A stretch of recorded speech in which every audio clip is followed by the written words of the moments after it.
بسم اللہ الرحمن الرحیم۔ غزل اس نے چھیڑی ذرا ساز دینا، غزل اس نے چھیڑی ذرا ساز دینا، میری عمر رفتہ کو آواز دینا۔ عزیز طلباء و طالبات، السلام علیکم۔ میں ہوں آپ کا معلم حمزہ اقبال نظامی اور خرم فاؤنڈیشن کے یوٹیوب چینل پر آپ کو خوش آمدید کہتا ہوں۔ آج ایک اور خوبصورت سی ویڈیو لے کر آپ کی خدمت میں حاضر ہوا ہوں۔ یہ ویڈیو ہے جماعت ناہم کے طلباء و طالبات کے لیے اور ان کی درسی کتاب جو کہ نیشنل بک فاؤنڈیشن کی ہے اس کا ایک لیکچر لے کر آپ کی خدمت میں حاضر ہوا ہوں۔ آپ کے حصہ غزل سے غزل نمبر 2 کہ جس کے شاعر ہیں خواجہ حیدر علی آتش۔ آج ہم ان کی غزل جو ہے وہ اس ویڈیو میں اس لیکچر میں پڑھیں گے۔ اس کا مؤخذ ہے کلیات آتش۔ مؤخذ وہ کتاب ہوتی ہے کہ جہاں سے مسودہ لے کر یا کوئی چیز لے کر آپ کی کتاب میں شامل کی جائے اسے مؤخذ کہتے ہیں، اور کلیات کسی بھی شاعر کا ایسا کلام ہوتا ہے یا ایسی کتاب ہوتی ہے کہ جس میں اس کا کل کلام یعنی تمام تر اس کی جو کلام کی چیزیں ہیں وہ اس میں شامل ہوتی ہیں، جتنا بھی اس نے کلام کہا ہوتا ہے۔ تو یہ جماعت ناہم کے طلباء و طالبات کے لیے ہے، اور جیسا کہ آپ سب کو پتہ ہے کہ جو حصہ غزل میں سے سوالات آتے ہیں وہ سوال نمبر 2 کا جز نمبر ب ہوتا ہے، جس میں غزل کے اور نظم کے اشعار دے کر آپ کو ان میں سے سوالات پوچھے جاتے ہیں، اور یہ 10 نمبر کا حصہ ہوتا ہے۔ آپ نے ان کے جوابات دینے ہوتے ہیں، صحیح جواب ہی جو ہے وہ لکھنا چاہیے۔ آج ہم وہ بھی اس ویڈیو میں ڈسکس کریں گے۔ اور دوسری سب سے بڑی بات کہ سوال نمبر 5 جو آپ کا ہوتا ہے پیپر میں، وہ ہوتا ہے تشریح کا، اور وہ غزل کی تشریح ہے۔ تو غزل کے لیے ایک بند آتا ہے جس کے 2 اشعار ہوتے ہیں، اور آپ کی ای شیٹ پر اس کے لیے 2 پیجز گیون ہوتے ہیں، 2 پیجز آپ کو دیے ہوتے ہیں۔ لہٰذا یہ ضروری ہے کہ ایک صفحے پر آپ ایک شعر کی تشریح کریں اور دوسرے صفحے پر دوسرے شعر کی تشریح کریں۔ غزل کی تشریح ہمیشہ الگ الگ کی جاتی ہے، اکٹھی نہیں کی جاتی نظم کی طرح، یہ بات آپ نے یاد رکھنی ہے۔ تو عزیز طلباء و طالبات، یہ جو غزل ہے خواجہ حیدر علی آتش کی، خواجہ حیدر علی آتش اردو ادب میں، اردو شاعری میں بلند پایہ شاعر ہیں، غزل کے شاعر ہیں، اور عمدہ لب و لہجہ تھا آپ کا، عمدہ اسلوب بیاں تھا۔ اور اس کے علاوہ یہ اس دور کے ہیں کہ جس دور کے امام بخش ناسک، یہ بھی اردو کے ایک بڑے مشہور شاعر ہیں، ان کا دور تھا، زمانہ تھا، اور یہ زمانہ وہ زمانہ تھا خواجہ حیدر علی آتش کا کہ جب ہندوستان کے اندر انگریز قابض ہوئے تھے، اور ظاہر ہے یہ انگریزوں کا دور تھا۔ اس دور کے جو شعراء ہیں ان کی شاعری میں بھی انگریزوں کے قبضہ کرنے کے ہندوستان کے اوپر کئی اثرات جو ہیں وہ نظر آتے ہیں۔ تو خواجہ حیدر علی آتش کی شاعری بھی اسی طرح کی شاعری ہے۔ آپ کی شاعری میں عشق و محبت کے موضوعات بھی ملتے ہیں، لیکن حقیقت پسندی اور اس دور کا جو سیاسی منظرنامہ ہے کہیں کہیں، بہت کم لیکن کہیں کہیں، وہ بھی خواجہ حیدر علی آتش کی شاعری میں ملتا ہے۔ تو آئیے سب سے پہلے ہم اس غزل کو پڑھتے ہیں۔ سن تو سہی جہاں میں ہے تیرا فسانہ کیا، کہتی ہے تجھ کو خلق خدا غائبانہ کیا، زیر زمین سے آتا ہے جو گل سو زر بکف، زیر زمین سے آتا ہے جو گل سو زر بکف، قارون راستے میں لٹایا خزانہ کیا، چاروں طرف سے صورت جاں نہ ہو جلوہ گر، دل صاف ہو تیرا تو ہے آئینہ خانہ کیا، آتی ہے کس طرح سے میری قبض روح کو، دیکھوں تو موت ڈھونڈ رہی ہے بہانہ کیا، تبل و علم ہی پاس ہے اپنے نہ ملک و مال، ہم سے خلاف ہو کر کرے گا زمانہ کیا، یوں مدعی حسد سے نہ دے داد تو نہ دے، آتش غزل یہ تو نے کہی عاشقانہ کیا۔ تو آئیے ہم بڑھتے ہیں اس کے اشعار کی تشریح کی جانب۔ جب بھی شعر کی تشریح کی جاتی ہے غزل کے اشعار کی تو سب سے پہلے فنی محاسن لکھے جاتے ہیں سب سے پہلے، اور اس کے بعد مفہوم لکھا جاتا ہے، پھر تشریح، اور پھر اضافی حوالہ دیا جاتا ہے۔ غزل کے ایک شعر کے ساتھ ایک حوالہ جاتی شعر بہت ضروری ہے، اور وہ لکھنا بھی آپ کے لیے ضروری ہے تاکہ آپ کے اچھے سے اچھے نمبر آ سکیں۔ تو عزیز طلباء و طالبات، دیکھیے سب سے پہلے میں آپ کو الفاظ کے معنی لکھواؤں گا، لیکن یاد رکھیے کہ الفاظ کے جو معنی ہیں مشکل الفاظ کے، وہ آپ کے پیپر میں آپ نے نہیں لکھنے، بلکہ آپ کی سمجھ کے لیے، آپ کو غزل سمجھانے کے لیے، اور آپ کی جو ہے وہ ذخیرہ الفاظ کو بڑھانے کے لیے یہ آپ کو مطلب بتائے جاتے ہیں تاکہ آپ اس کو سمجھ سکیں۔ تو یہ آپ نے یاد رکھنا ہے کہ سن تو صحیح، جہاں میں ہے تیرا فسانہ کیا۔ جہاں کا مطلب لکھ لیجئے دنیا ہے، کہ اس دنیا میں، فسانہ کہتے ہیں کہانی کو، کہتی ہے تجھ کو خلق خدا غائبانہ کیا۔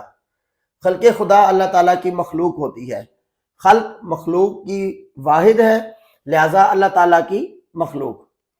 تو یہ اس کے آپ معنی لکھ لیجئے۔ اس کے بعد فنی محاسن ہے، اس میں مرکب اضافی استعمال ہوا ہے، یہ خلق خدا مرکب اضافی ہے۔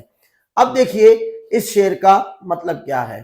چونکہ میں نے پہلے بھی عرض کیا ہے کہ شاعر خواجہ حیدر علی آتش کے ہاں جہاں عشق و محبت کے موضوعات، دکھ درد کے موضوعات ملتے ہیں، وہیں پر جو سیاسی منظرنامہ تھا اس دور کا، اور انگریزوں کی جو بر صغیر پر آمد تھی اور قبضہ کرنا تھا، اس پر بھی شعراء نے طبع آزمائی کی ہے، کیونکہ یہ زمانہ ہی اس ٹائم، اس زمانے کا سیاسی منظرنامہ ہی ایسا تھا، لہٰذا یہ شعر بھی اسی چیز کی عکاسی کرتا ہے۔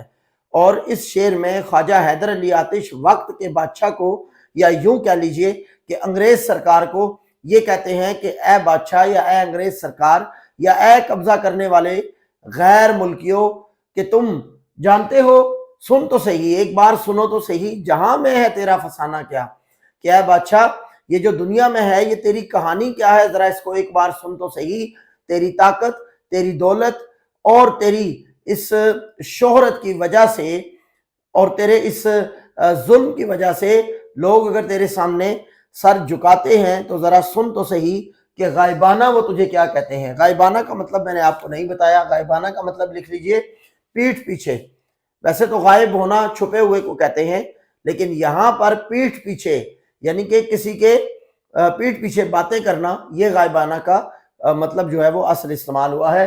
تو وہ شاعر کہتا ہے کہ اے بادشاہ، اے وقت کے حاکم، اے انگریز سرکار، تو ذرا ایک بار سن تو صحیح کہ تیرے پیٹھ پیچھے تجھے یہ خلق خدا کیا کہتی ہے۔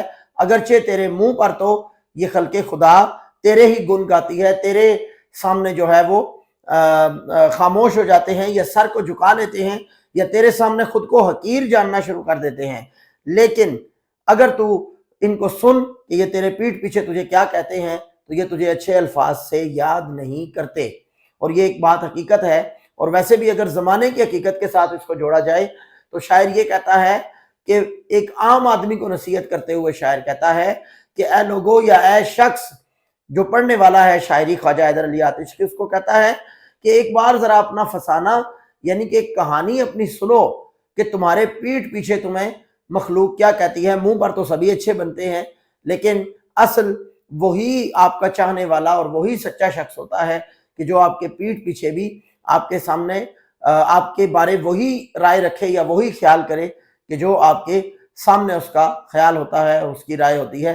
لیکن اکثر ہوتا ایسا نہیں ہے، حقیقت اس کے برعکس ہے، وہ یہ کہ لوگ آپ کے منہ پر تو بہت اچھے رہتے ہیں، لیکن پیٹھ پیچھے آپ کی غلطیوں کو، آپ کی خامیوں کو دوسروں کے سامنے پیش کرتے ہیں، اور اگر آپ نے انہیں اپنا غم بتایا ہے تو وہ آپ سے رو رو کر آپ کے منہ پر سنیں گے، لیکن آپ کے پیٹھ پیچھے ہنس ہنس کر لوگوں کو بتائیں گے۔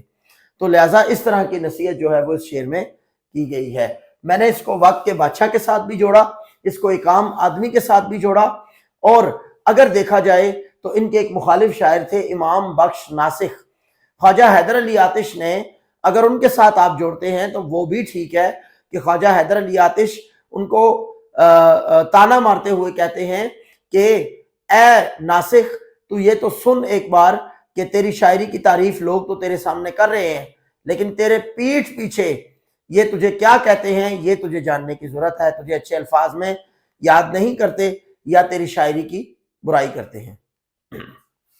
اب دیکھیے مفہوم میں نے وقت کے بادشاہ کا لکھا، شاعر وقت کے بادشاہ کو کہتا ہے کہ تو ایک بار سن کے لوگ تیری دولت اور طاقت کی وجہ سے وقتی طور پر تیرے سامنے جھکتے ہیں، مگر تیرے پیٹھ پیچھے وہ تجھے اچھا نہیں کہتے۔ اس کا اضافی حوالہ دیکھیے، کیا تجھ کو جہاں والے ستم گر نہیں کہتے؟ کیا تجھ کو جہاں والے ستم گر نہیں کہتے؟ کہتے تو ہیں لیکن تیرے منہ پر نہیں کہتے، کہتے تو ہیں لیکن تیرے منہ پر نہیں کہتے۔ اچھا، جہاں والے یعنی دنیا کے لوگ، دنیا میں رہنے والے لوگ، اور ستم گر یعنی کہ ظلم کرنے والا، ظالم، کیا تجھے لوگ ظالم نہیں کہتے؟ سوال کرتا ہے، پھر خود ہی جواب دیتا ہے، کہتا ہے کہتے ہیں لوگ، لیکن تیرے منہ پر نہیں کہتے بلکہ تیرے پیٹھ پیچھے کہتے ہیں۔ دوسرا شعر دیکھیے، زیر زمیں سے آتا ہے جو گل سو زر بکف، قارون راستے میں لٹایا خزانہ کیا۔ زیر زمین، زمین کے اندر سے آتا ہے جو گل، گل کہتے ہیں پھول کو، زر کہتے ہیں سونا اور چاندی کو، زر لفظ ہے زیر زر، سونا چاندی یا ہیرے جواہرات یا خزانہ یا مال و دولت۔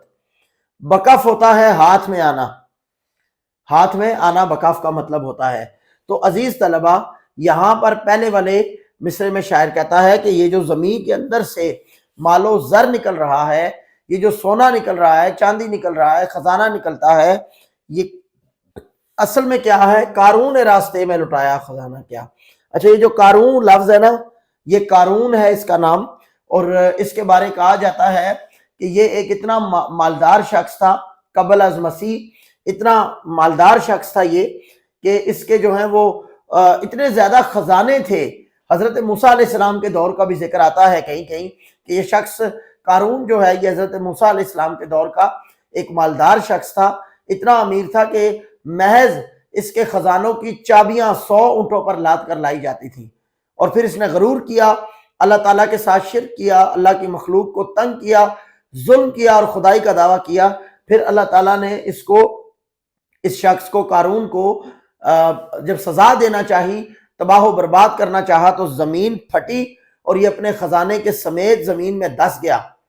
تو لہذا شاعر یہ کہتا ہے کہ زیر زمین سے آتا ہے جو گل سو زر بکف، قارون راستے میں لٹایا خزانہ کیا۔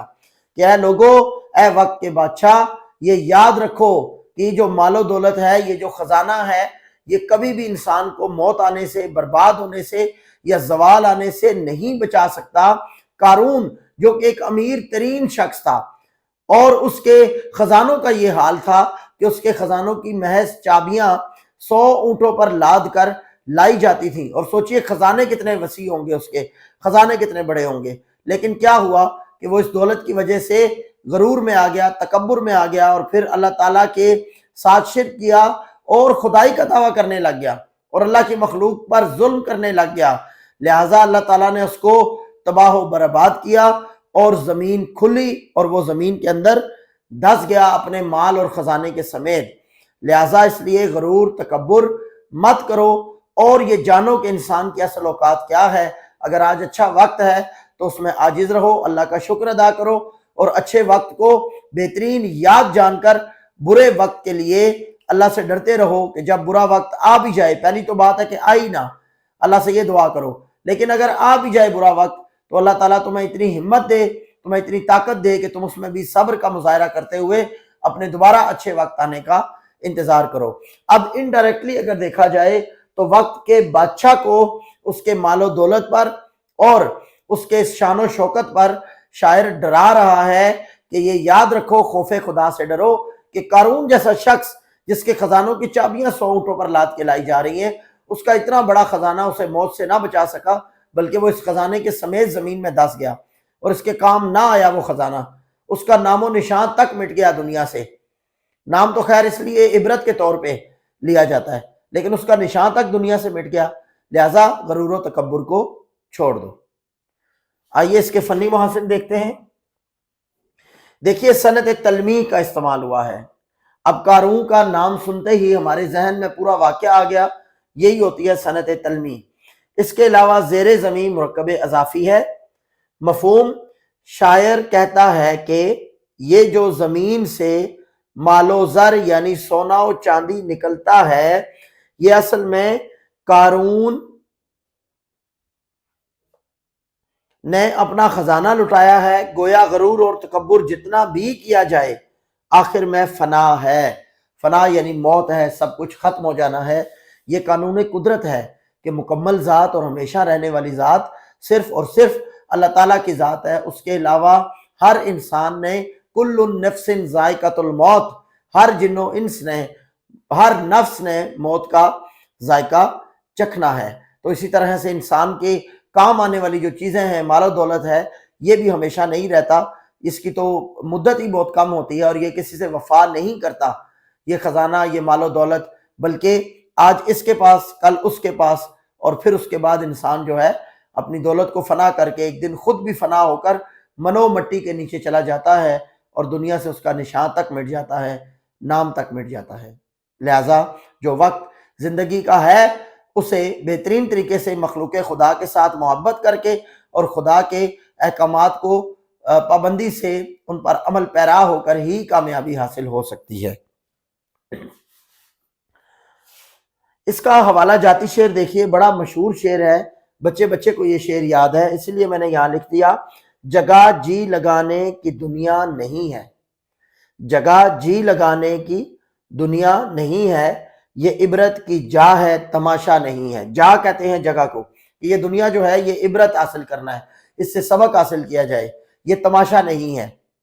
شاعر نے اس میں یہ بیان کیا ہے، یہ اس کا ہم خیال جو ہے وہ شعر ہے، کیونکہ خواجہ حیدر علی آتش نے بھی اپنے شعر میں یہی کہا ہے کہ یہ دولت اور یہ مال و زر کسی سے وفا نہیں کرتا، بلکہ یہ دنیا عیاشی ہے، اس میں جی مت لگاؤ، یہ عیاشی ہے اور یہ حقیقت نہیں ہے، یہ مجاز ہے، ایک نہ ایک دن اس دنیا نے بھی تباہ ہو کر ختم ہو جانا ہے اور انسان کو بھی موت آ جانی ہے، لہٰذا سب فنا ہو جائے گا۔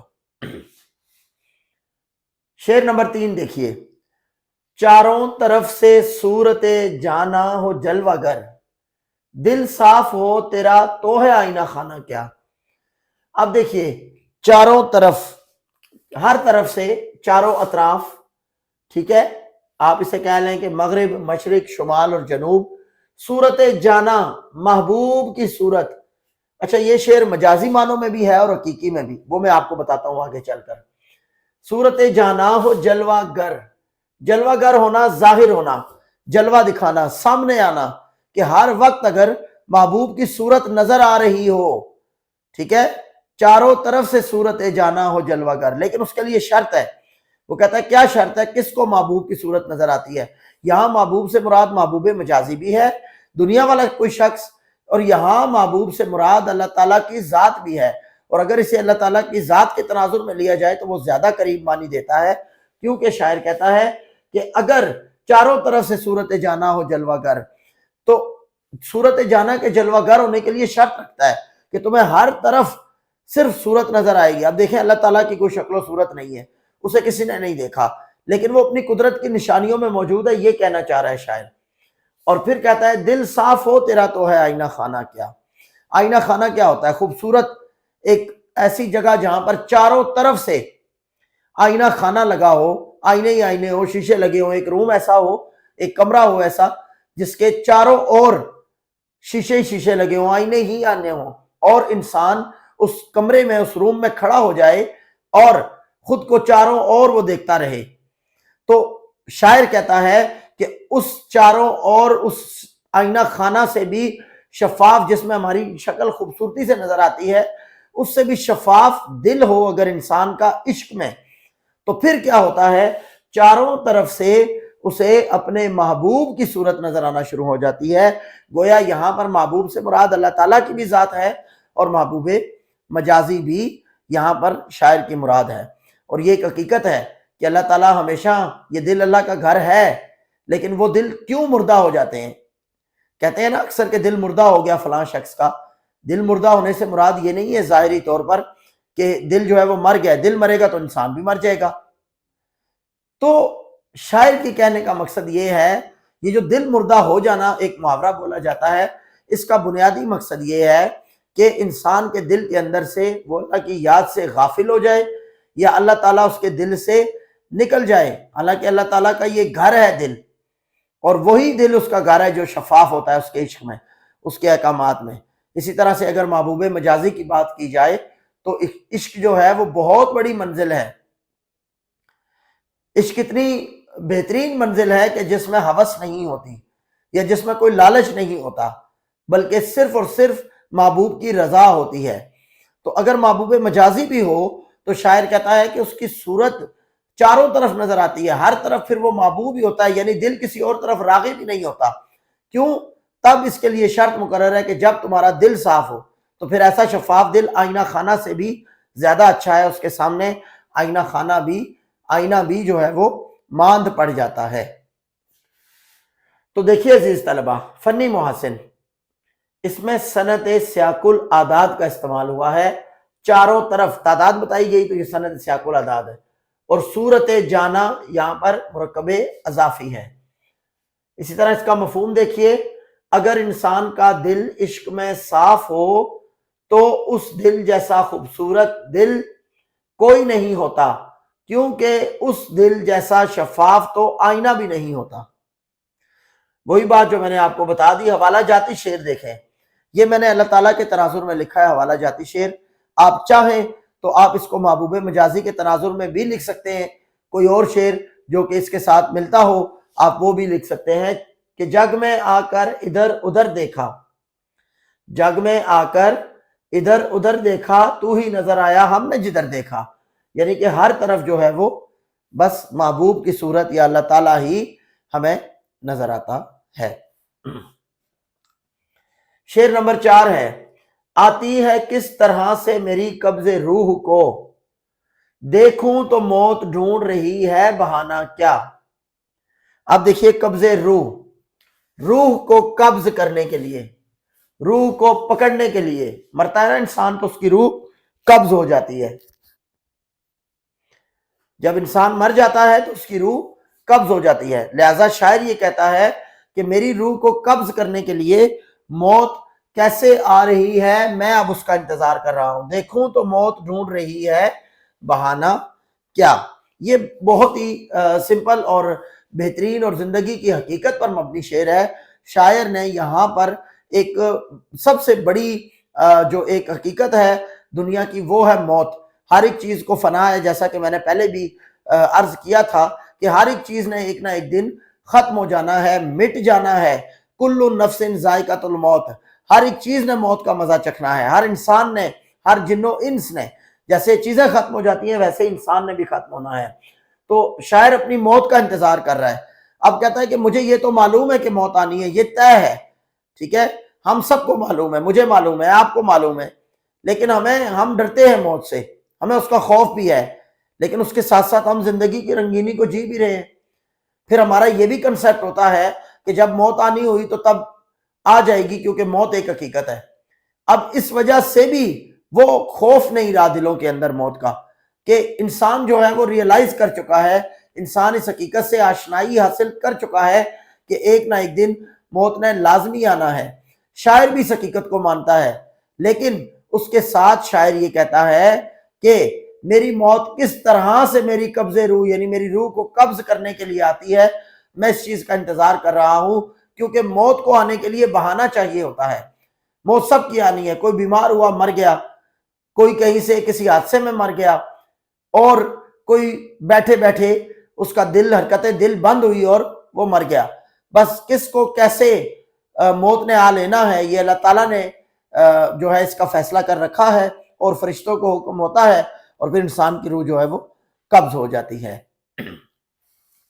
فنی محسن میں صرف مرکب اضافی ہے، قبض روح یہاں پر مرکب اضافی کے طور پر استعمال ہوا ہے.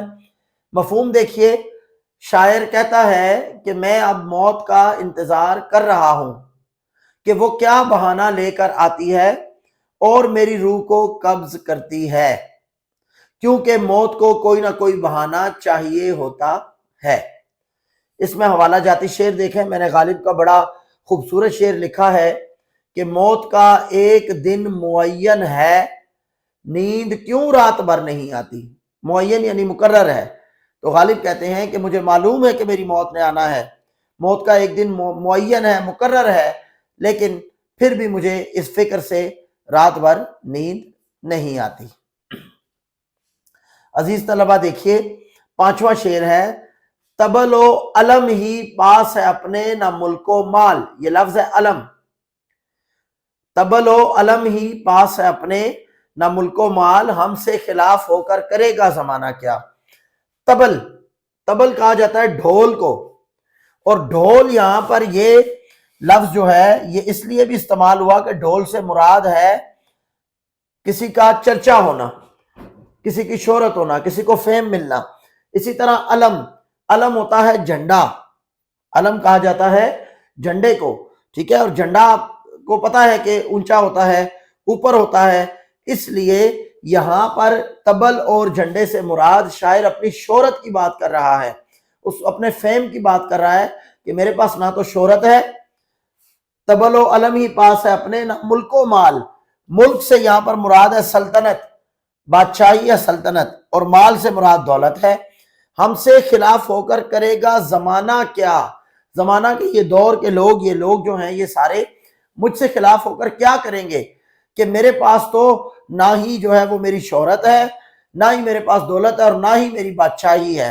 یہاں پر شاعر نے عاجزی کا اظہار کیا ہے، جو کہ اللہ تعالیٰ کو بھی عاجزی بہت پسند ہے، حالانکہ اس شاعر کو دیکھا جائے تو اس کی شہرت تو بڑی تھی، ملک اور مال والی بات مانی جا سکتی ہے کہ مال اور ملک اس کے پاس نہیں تھا، لیکن حقیقتاً دیکھا جائے تو شہرت بڑی تھی، کیونکہ اگر شہرت نہ ہوتی تو آج 150-200 سال بعد میں آپ کو اس کی غزل نہ پڑھا رہا ہوتا، یا ہم اس کی غزل کو سمجھنے کے لیے جو ہے وہ اتنی محنت نہ کر رہے ہوتے۔ تو ظاہر ہے کچھ تو تھا، آخر شہرت تو تھی اس کی شاعری کے اندر، کوئی تو ایسی بات تھی کہ آج تک کئی سال گزرنے کے بعد، بلکہ قریباً 2 صدیاں گزرنے کے بعد خواجہ حیدر علی آتش کا نام بھی زندہ ہے، اس کی شاعری بھی زندہ ہے، اور ہم اور آپ اس کو یہاں پر شاعری کو ڈسکس بھی کر رہے ہیں۔ تو یہی بڑی سعادت ہوتی ہے کہ انسان اگرچہ مر جائے لیکن لوگوں کے دلوں میں وہ زندہ رہے۔ تو شاعر یہاں پر اپنی عاجزی کا اظہار کرتا ہے، کہتا ہے کہ میرے پاس تو کچھ بھی نہیں ہے، نہ ہی میری شہرت کا چرچا ہے، نہ ہی دولت ہے، اور نہ ہی میرے پاس بادشاہی و سلطنت ہے۔ اگر لوگ یہ زمانہ مجھ سے خلاف ہو بھی جاتا ہے تو بھی انہیں کوئی فائدہ حاصل نہیں ہوگا، کیونکہ میں کسی صورت بھی، کسی طرح سے بھی زمانے کی مخالفت کے قابل نہیں ہوں۔ اب دیکھیے عزیز طلبہ، اس میں مرکب عطفی کا استعمال ہوا ہے۔ مرکب عطفی یہ حروف عطف سے جڑا ہوا ہوتا ہے، اور یہاں پر مرکب عطفی کیا ہے؟ تبل و علم، یہ دیکھیے واو واو آ گیا، اور ملک و مال، یہ یہاں پر مرکب عطفی ہے، اور صنعت میرات النظیر ہے۔ میرات النظیر وہ صنعت ہوتی ہے جب کچھ چیزوں کی نسبت سے، یعنی ایک دوسرے سے نسبت رکھنے والی، ریلیٹ کرنے والی چیزوں کا شاعر ذکر کرتا ہے کلام میں، تو اسے کیا کہا جاتا ہے؟ اسے کہا جاتا ہے صنعت میرات النظیر۔ یہاں پر تبل، علم، ملک اور مال یہ سب ایک دوسرے سے ریلیٹ کرتے ہیں، لہٰذا یہ صنعت میرات النظیر ہے۔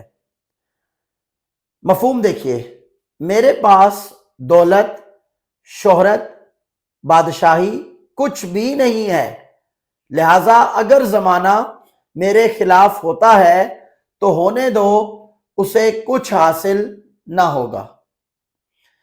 اس کا حوالہ جاتی شعر دیکھیے، غالب کا بڑا خوبصورت شعر ہے کہ ہم کہاں کے دانا تھے، یہ لفظ دانا ہے، دال الف نون الف نا، دانا دانائی سے نکلا ہے یعنی عقل مند، اور یہ دونوں لفظ دانست سے نکلے ہیں جسے عقل کہتے ہیں، تو عقل مند ہوتا ہے دانا۔